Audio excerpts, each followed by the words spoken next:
The galaxy had long forgotten the name human. For 500,000 years, the dust of their worlds had drifted into the stars.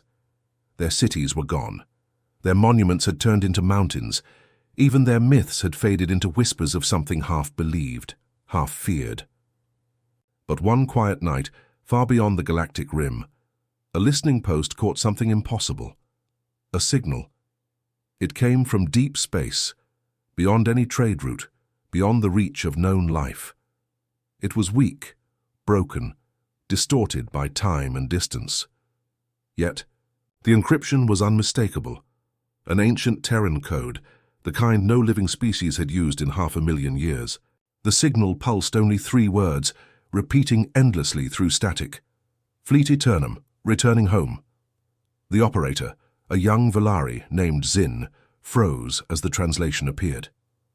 "That can't be right," he whispered, rerouting the data through the central relay. He tried to decode it again, thinking it was a trick, maybe an echo from the past, some dead satellite bouncing ancient noise. But the message kept repeating, steady as a heartbeat. Within hours, the Galactic Council knew, and within days, panic followed. Every historian, every archivist, every AI mind with access to the forbidden archives searched for the same phrase, Fleet Eternum. The oldest records they could find were written in dead languages, half buried in corrupted data cores. But the fragments they uncovered chilled them all. The fleet that never sleeps. The war that broke time. The humans who vanished beyond the stars. The council gathered in the capital, orbiting the twin suns of Serath. Thousands of species, their diplomats shimmering in light or shadow, argued across the grand chamber.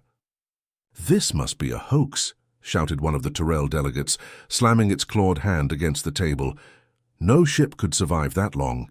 "Yet the code is authentic," hissed another, its translucent skin glowing with unease. "It carries an encryption key used only by the Terran Defense Command. It matches ancient war archives." An elder from the crystalline Kavor species spoke softly, her voice like chimes. "If this is true, then the stories were not myths. The humans did not die. They simply left." Silence fell across the chamber. Everyone had heard those stories, though most dismissed them as superstition.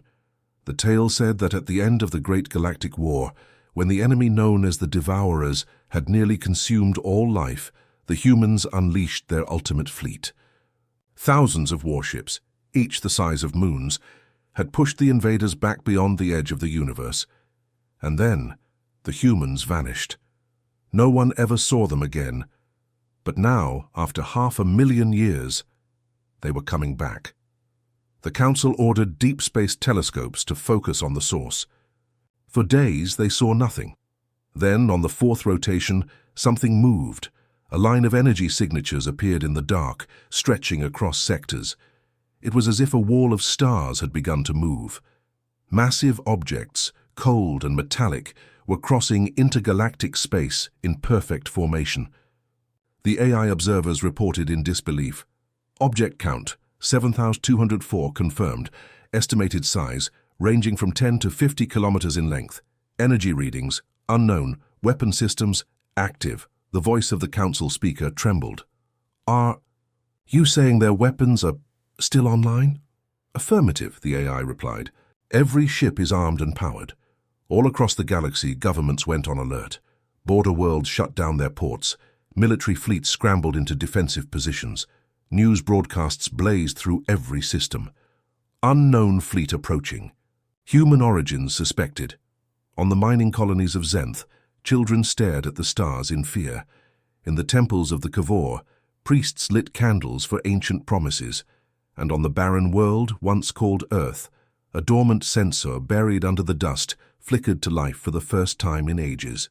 Its rusted interface glowed faint blue. Signal locked, Fleet Eternum. ETA, 3:27 hours. The galaxy held its breath. The Council sent out unmanned probes to make contact. The first one transmitted only static. The second never returned. The third managed to capture a blurred image before its systems went dark. An immense ship with a hull of black metal, scarred by time, yet burning with the faint glow of human symbols. Across its side, In letters still legible after 500,000 years were the words, UNS Eternity's Child. The historians watching the feed felt their blood run cold. That name existed only in one record, a Terran myth about the last ship to leave Sol before the fall of humanity. A ghost story, but this ghost was real. The council speaker, pale and shaking, whispered to her aides, "What if they think we're the enemy?" No one had an answer. On the edge of known space, the fleet kept moving, silent, relentless, unstoppable. There were no hails, no warnings, no signs of life, just the same faint signal echoing through the void. Fleet Eternum, returning home.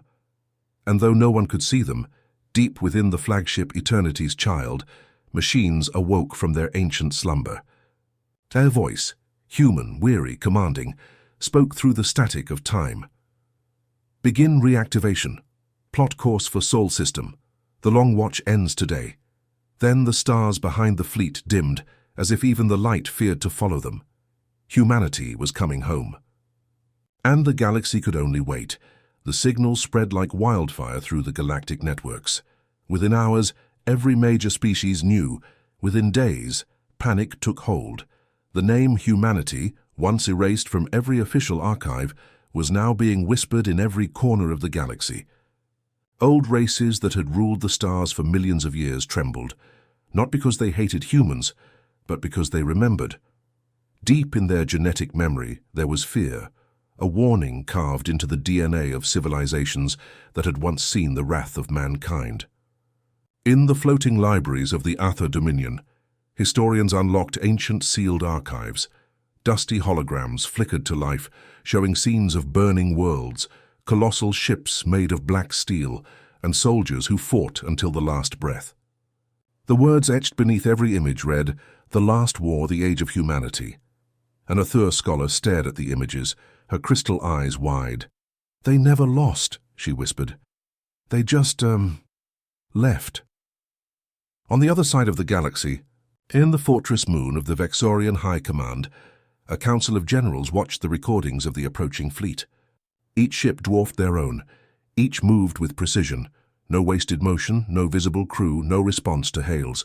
One general snarled, his voice like grinding metal. "If these are truly humans, they will try to take back what they lost. We must strike first." But the Vexorian elder, his scales pale and worn with age, shook his head slowly. "No," he said in a low, trembling voice. "You do not remember, child. None of you were alive when they ruled the stars. You cannot fight them. You can only hope they come in peace." The younger general slammed his clawed hand on the table. "Peace? They were destroyers." The elder turned to face him, his eyes dark. "And saviors. Do you think your world would exist if not for them? It was the humans who stopped the devourers. It was the humans who burned the plague worlds. We lived because they fought." The room fell silent. Across the galaxy, similar conversations played out. Some species began to pray. Others began to arm themselves. The Galactic Council sent transmissions to the fleet, begging for a reply. None came. The human ships just kept moving, steady, unstoppable, silent. In the heart of the council capital, panic grew. The speaker, a tall Sarathi with silver skin, stood before the assembled leaders. "We must prepare for both possibilities," she said. "If they are friend, we welcome them. If they are foe, we must defend ourselves." A wave of anxious voices filled the chamber. "Defend ourselves? Against that?" one shouted. "They could wipe us out before we even see them," another screamed. "They're ghosts. They shouldn't exist." The speaker silenced them with a single gesture. "There is one place we must look for answers," she said grimly. Old Earth. That name hit the room like thunder. Earth had been a forbidden world for millennia, a barren graveyard planet, surrounded by automated defense fields that no one dared approach. The last time a scavenger fleet tried, it was vaporized in seconds. But if the humans were truly returning, maybe Earth held the truth of why. A small expedition was formed, 5 ships from 5 different races, equipped with stealth drives and AI protection. Their mission, to reach Earth and uncover whatever history had been hidden there. They called themselves the Remembrance Crew. Meanwhile, throughout the galaxy, ancient AIs began to stir. Systems long thought dead flickered back online. old human. Code appeared within alien networks, rewriting entire databases without permission. One by one, planetary defense systems, built from scavenged Terran tech, activated themselves. No one could stop it. No one even knew how. On a farming moon in the Dral sector, a child looked up at the night sky and pointed. "Mama," she said softly, "the stars are moving." Her mother followed her gaze and froze. Thousands of tiny streaks of light were sliding across the heavens in perfect formation. Not meteors, not ships from any race she knew. A moment later, her radio crackled to life with static, and a voice. Human, calm, cold. Eternum Fleet Passage confirmed. Do not interfere. Then silence. The mother held her child close, trembling. Around her, entire cities shut down communications. No one dared speak. Every mind in the galaxy was thinking the same thing. Humanity was not just returning. They were already here. Back in the Vexorian command halls, the elder rose from his seat, his voice barely a whisper. They said they'd return when the stars forgot their names. Perhaps that time has come. The Remembrance crew entered the Sol system in silence. Their 5 ships glided through the void, cloaked and cautious, guided by the faint pulse of the returning signal. Even after 500,000 years, the region was still surrounded by strange energy fields, ancient human technology that no one had ever managed to decrypt or destroy. As the fleet dropped out of warp, the alien captains stared in awe. Before them floated a graveyard of planets, cold, broken, and silent. The sun still burned, but weaker, its light dimmed by the passing of ages. The third planet, once called Earth, was grey and lifeless, wrapped in layers of dust and ash.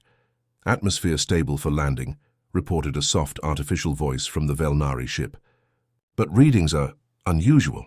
Metallic structures beneath the surface. Power signatures active. Active? Captain Varro, the leader of the Remembrance crew, leaned forward. After all this time? The AI hesitated.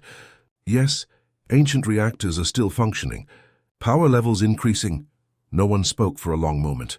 Every story they had heard, every warning about old Terran systems told them to turn back. But curiosity and fear pushed them onward. They descended through the faded clouds. The landscape below was endless desert, broken by strange, half-buried shapes. Mountains that weren't natural. Valleys cut in perfect lines. Metal glimmered beneath the sand. When their ships landed, the ground trembled faintly, as if the planet itself had felt their presence. The crew stepped out, their suits adjusting to the thin air. The silence was heavy, oppressive, almost aware. Every sound echoed. This was humanity's homeworld? Whispered Karen, the archivist from the crystalline Kavor species. There's nothing left, Captain Varro nodded. Nothing we can see. He raised his scanner. But there's something below us. A hollow structure, massive, like a buried city. They followed the readings toward a distant ridge, where metal broke through the surface like the bones of a giant. There, half buried in dust, stood a colossal vault door, hundreds of meters tall. It bore a single symbol, faded but unmistakable, the sigil of the Terran Defense Command. The moment Karen touched the surface, lights flickered across the door. It rumbled, shaking off centuries of dust. Then it began to open. A gust of cold air rushed out, carrying the faint scent of ozone and something human. They stepped inside. The interior was dark but lined with shining metal walls, still alive with faint blue light. Holograms flickered, glitching and reforming, snapshots of old human faces, star maps, fleets. At the center of the chamber stood a single cryopod. Its glass was cracked but functional. Inside lay a man. His hair was white as frost, his face calm, unaged, as if time had forgotten him. Across the pod's control panel, a red line of code pulsed softly. Admiral Ryan Vale, Fleet Eternum Command. Karen gasped. He's alive. Impossible, said Varro. He should be dust. But before anyone could argue, the lights surged. The pod hissed. The frost began to melt. They stumbled back as the chamber came alive around them. Machines awakening, screens glowing, alarms whispering in ancient English. Then the man's eyes opened. Cold, grey, human. He took one slow breath and sat up, his movements heavy, mechanical, controlled. His gaze swept over the aliens before him. Who? His voice was dry, deep. Who broke the seal? Varro stepped forward slowly. We are the Remembrance crew. We come from the Galactic Council. The man interrupted, his tone sharp. The Council still exists? Yes, Varro said carefully. And they detected your fleet. Vale's expression darkened. Then the recall signal worked. The fleet is coming. The recall signal? Karen asked. Admiral Vale looked toward the ceiling, his eyes distant as if seeing something none of them could. We built the Eternum fleet to last forever, to guard what was left of us, and to fight when the darkness returned. The recall means one thing, he paused. His hand touched the metal floor, feeling the hum of energy running beneath it. It followed us back. Before anyone could ask, the ground trembled violently. Dust fell from the ceiling. Karen's scanner screamed, "Ships entering orbit," she shouted. "Thousands forming around the planet." The crew rushed to the surface. What they saw above made their hearts freeze. The sky was filled with light. Gigantic ships, black, angular, ancient, descended through the clouds, forming an orbital ring around Earth. Their engines burned with blue-white fire, and their hulls bore the same emblem as the vault, Fleet Eternum. Each ship moved in perfect silence, in perfect sync. No pilots, no voices, just a will older than any of them could imagine. Admiral Vale stepped out behind them, the wind tearing at his coat. His eyes looked up at the fleet that had once obeyed his every command. "They heard the signal," he said quietly. "They're coming home." Varro turned to him, fear breaking his voice. "Admiral, what do they want?" Vale's gaze was distant, almost sorrowful. "Home," he repeated, "and anything that stands in their way." At that moment, the largest ship broke through the clouds, so vast it eclipsed the sun. Its hull bore one word, carved deep and ancient: Eternity's Child, the same ship seen by the probes. The same ghost that haunted their records. Then every communicator in the galaxy, on every frequency, came alive with a single voice, calm, human, and impossibly clear. "This is Fleet Eternum. Command structure restored. Earth resecured. Phase 2 commencing." And as the last word echoed through the void, the ship's weapons activated, not aimed outward at the galaxy, but downward, toward the buried vaults of Earth. Admiral Vale whispered, "No, they're not attacking. They're waking the others." The ground shook again. Beneath their feet, countless machines began to rise from the dust, rumbling like the heartbeat of a god. The humans had not vanished. They had been sleeping, and now they were waking up. The light from the orbiting fleet turned Earth's barren surface into a pale, trembling dawn. Each ship hung motionless above the planet, massive, silent guardians reborn after 500,000 years. The air itself vibrated from the hum of their reactors. Admiral Ryan Vale stood at the edge of the sand ridge, his eyes locked on the sky. The Remembrance crew gathered behind him, afraid to speak. Karshin, the crystalline archivist, finally broke the silence. "They respond to you, don't they?" Vale didn't answer at first. He stared upward, where blue energy lines were linking the ships in orbit, forming a vast glowing network that pulsed like a heartbeat. "They were built to obey," he said at last. "Even after we were gone, they were programmed to wait." "For me."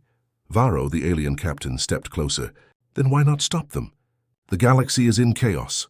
The Council fears you're here for conquest." Vale turned slowly, his grey eyes cold as steel. "Conquest?" He almost laughed. "No. If we wanted war, the galaxy would already be ash." He looked down at the cracked earth beneath his boots. "We came back for one reason, to warn you." The crew exchanged confused glances. "Warn us about what?" Vale took a deep breath, as if the words themselves were heavy.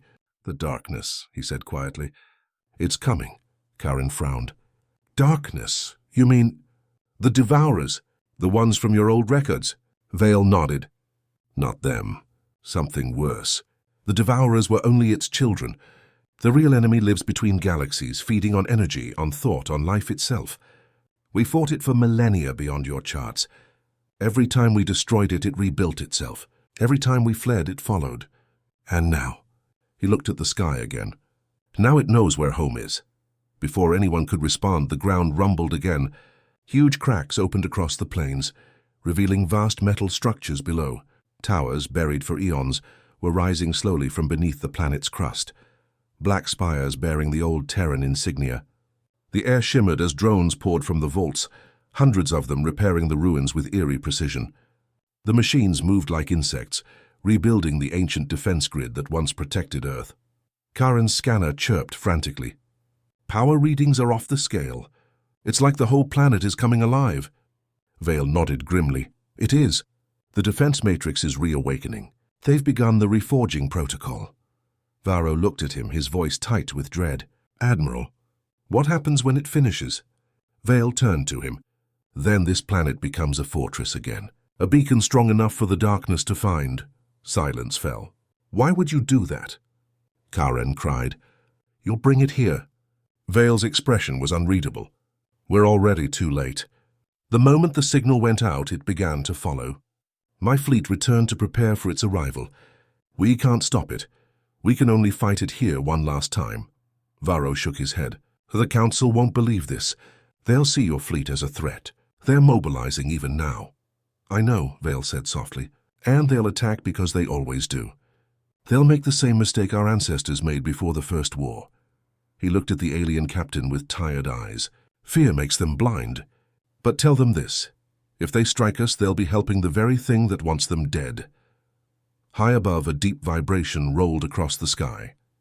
One of the massive ships, Eternity's Child, lowered its orbital altitude. The light from its engines washed across the desert like a second sun. Varro's communicator crackled suddenly. A panicked voice shouted through the static. Captain! This is the Galactic Council fleet. Vexorian and Sarathi warships have entered Sol space. They're preparing to engage the human vessels. Karen's voice rose in fear. They're going to attack? Vale's jaw tightened. Of course they are. He turned toward the sky. The closer the Galactic Council fleet got to the approaching armada, the clearer the image became. The human ships were massive, each one the size of a small moon, dark and silent, yet burning faintly with the blue glow of forgotten energy sources. No broadcasts, no identification codes, no sign of life. Only silence and movement, but the silence was deceptive. Inside the command deck of the Council's flagship Voran Prime, Admiral Keth watched the main holoscreen, his eyes locked on the endless human fleet. Any signals yet? He asked, voice low but tight with unease. None, sir, replied his comms officer. They're not responding to anything. But, she hesitated, we're detecting faint biosigns.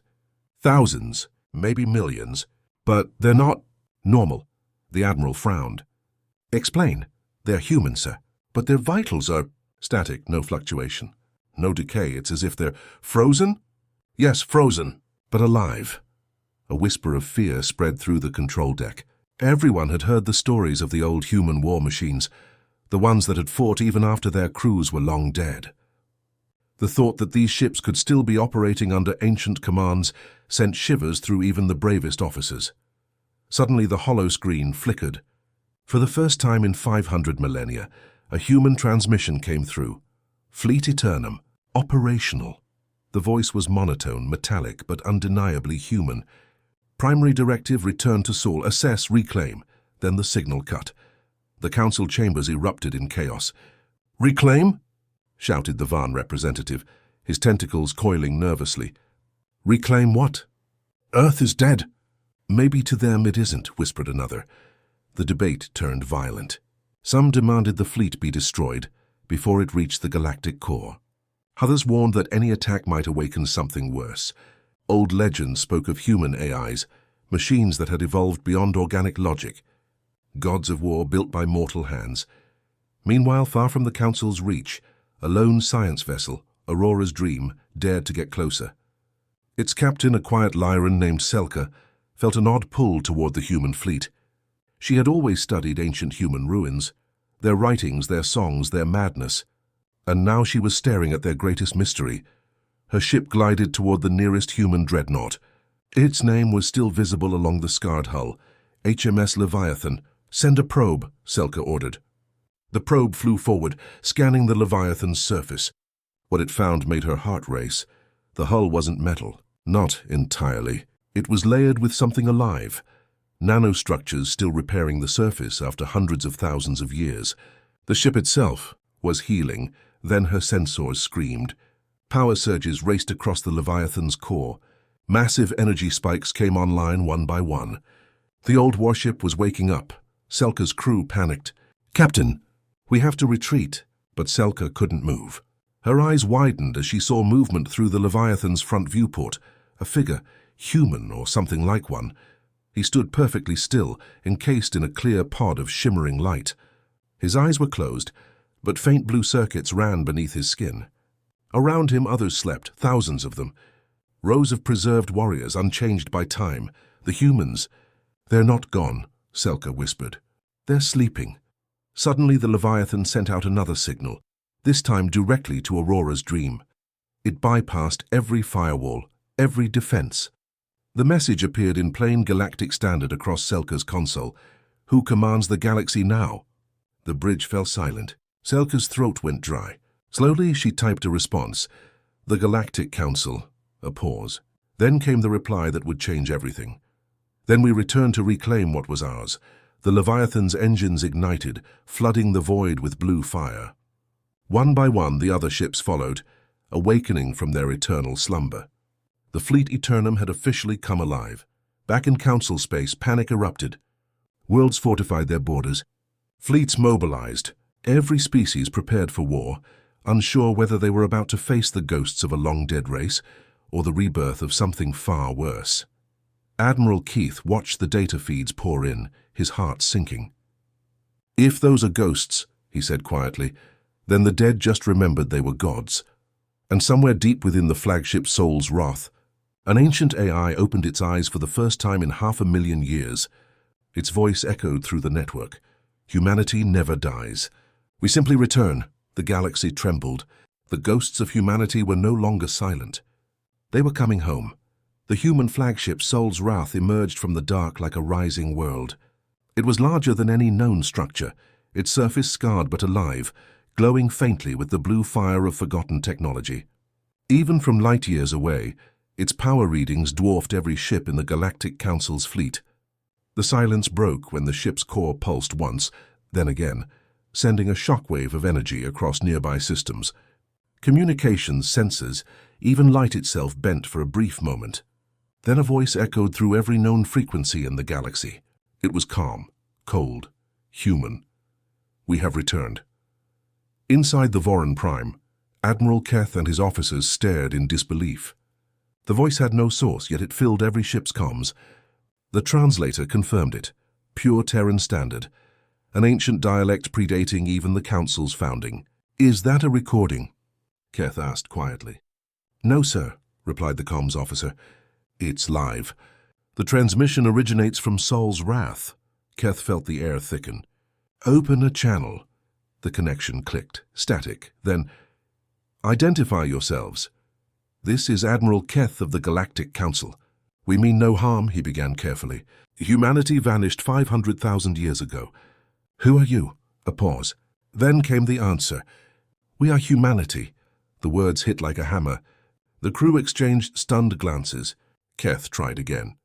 "Humanity? But your species, your people, were thought extinct." Another pause. "Extinction is for the weak." The signal cut. At the same time, across the void, Aurora's dream followed closely behind the human fleet. Captain Selka and her crew watched in awe as the ships aligned into precise formation. Energy signatures from their engines began to merge, forming a synchronized field, something no known civilization had ever achieved.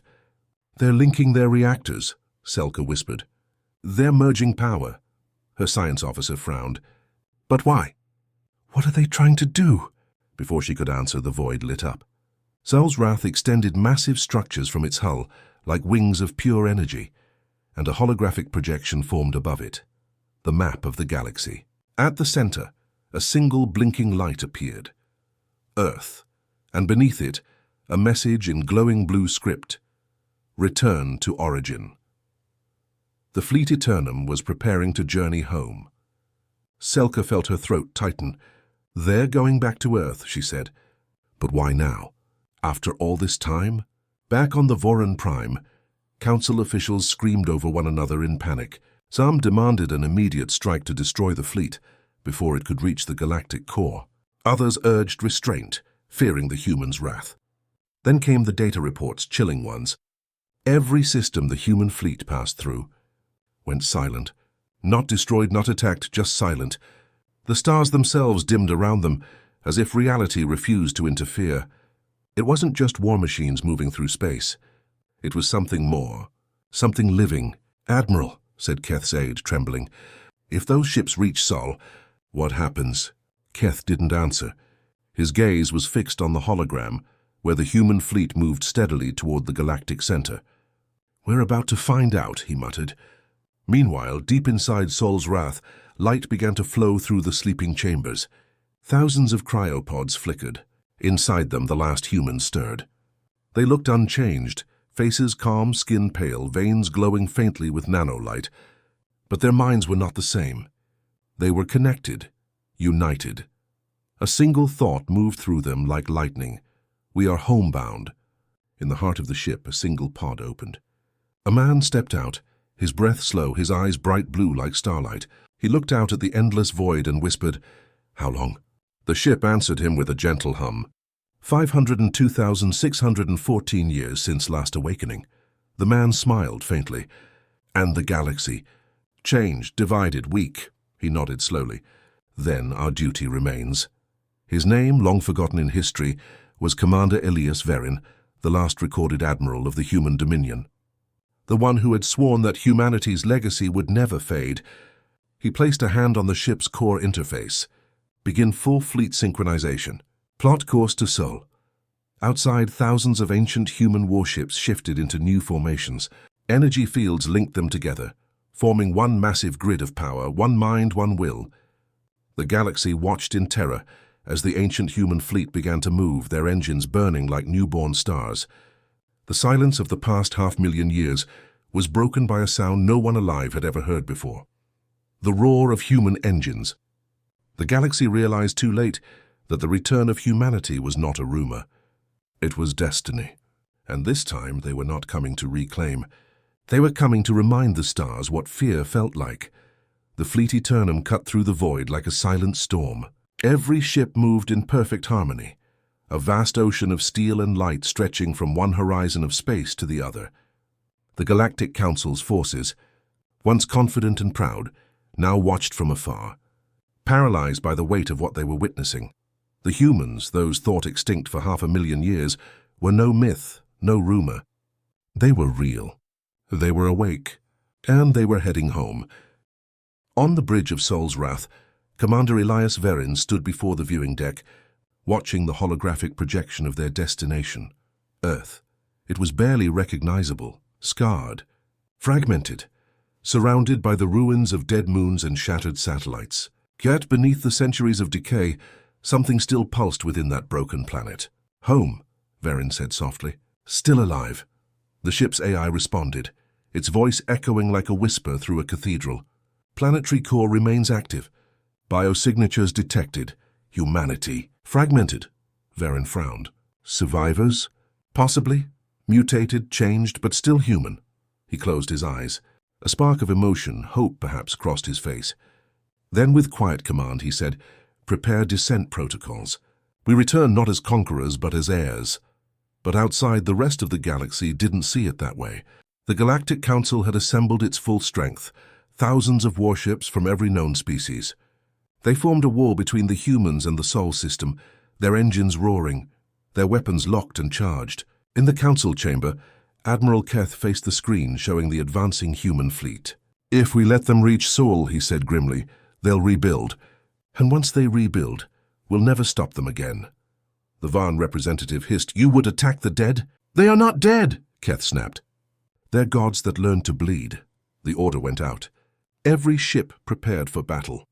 As the first barrage launched, the void lit up like a supernova. Energy beams, plasma bolts, antimatter rounds, all converged on the approaching human armada. But the fleet Eternum did not break. Instead, their shields absorbed everything, bending the laws of physics like fabric. The energy turned blue, human blue, and reflected back with unimaginable force. Entire council fleets vanished in seconds.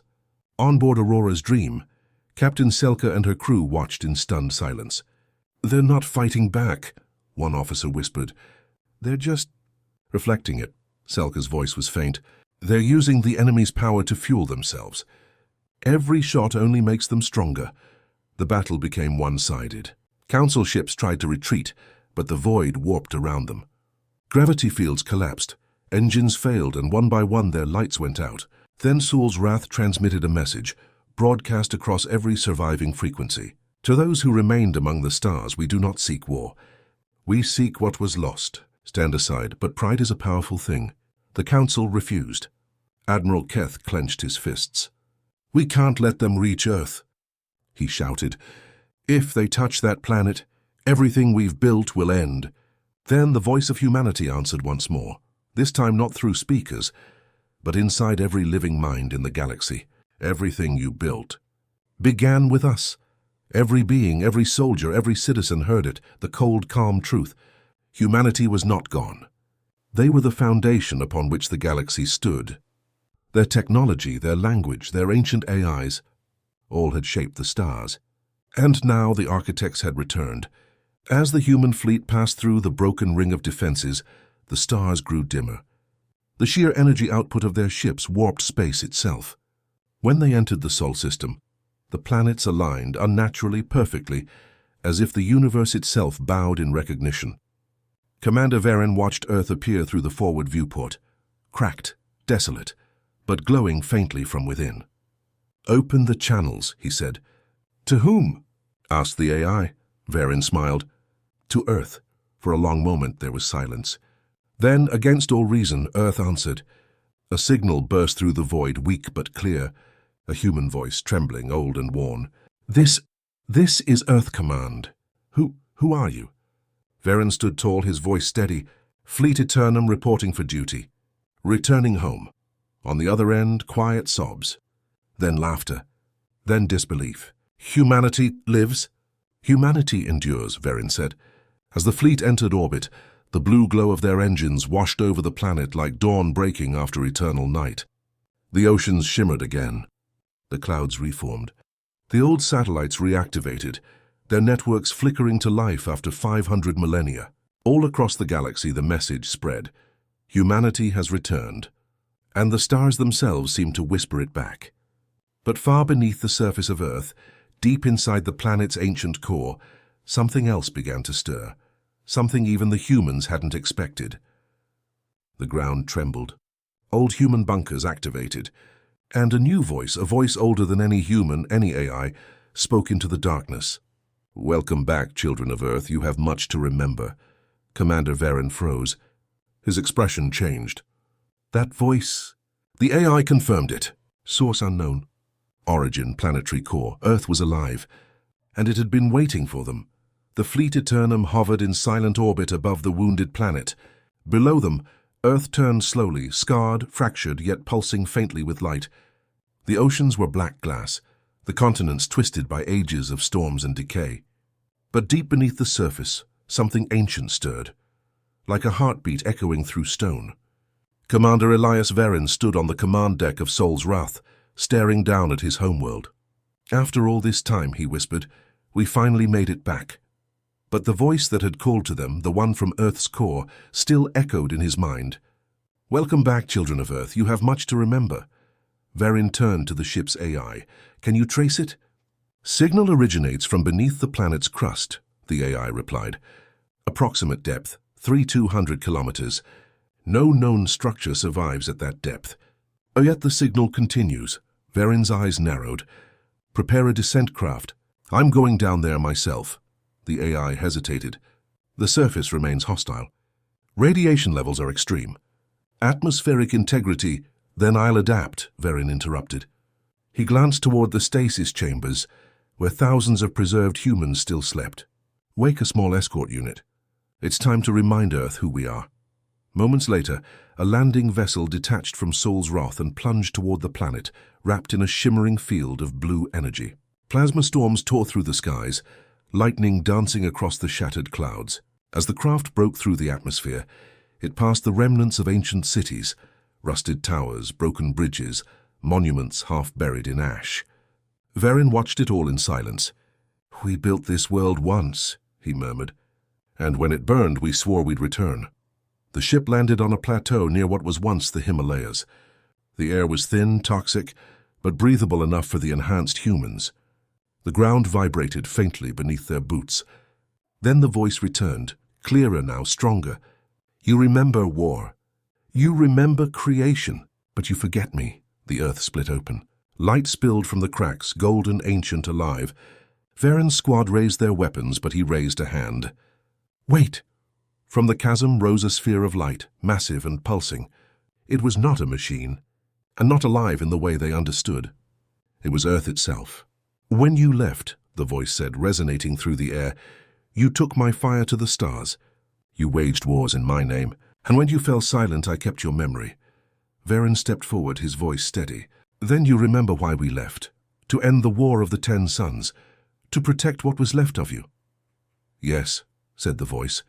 But you never returned. Varen looked down, ashamed. We meant to. But the galaxy changed. The war never truly ended, it spread. The light pulsed once more, almost like a sigh. And now you come home. Different. Not human, not machine, something in between. Varen met the light with calm defiance. We became what we had to, so that the name humanity would never die. For a moment the planet was silent. Then the voice softened. Then let me show you what remains. The ground shimmered. Images filled the air. Memories of ancient Earth before the fall. Green forests. Blue oceans. Children laughing. Cities alive with light and music. Then came the wars. The burning skies, the ships rising into the void. Humanity's final exodus. And then darkness. When the vision faded, Varen's voice was quiet. We carried your memory with us. Every world we touched, every war we fought, we remembered Earth. Then prove it, said the planet. Restore me. Varen nodded slowly. We can. He turned to his AI interface. Link every ship in orbit. Transfer core energy into the planet's magnetic field. Bring her back. Sul'Zrath and the entire fleet Eternum responded instantly. Their blue light intensified, merging into a single stream that descended into the planet's atmosphere. The clouds glowed. The oceans began to boil and then shimmer into liquid once more. The air thickened, oxygen returning. From orbit, Earth bloomed like a living jewel. In the Galactic Council's distant observation stations, alien scientists watched in awe. They're rebuilding their homeworld, one whispered. They're giving life back to a dead planet. Back on the surface, the light around Varen faded. The voice of Earth spoke one final time. Welcome home, my children. You have remembered. Varen fell to his knees, overwhelmed. It was never about war, he said softly. It was about coming home. Above him, the fleet Eternum drifted in silence, their mission finally fulfilled. The stars that had once feared humanity now watched them with reverence. The galaxy would tell stories of that day. The day the long-lost children of Earth returned, not as conquerors or ghosts, but as the memory of creation itself. And somewhere deep in the void, the signal that had started it all faded to silence at last. Fleet Eternum, mission complete. 500,000 years of exile ended in a single moment of light. Humanity was home.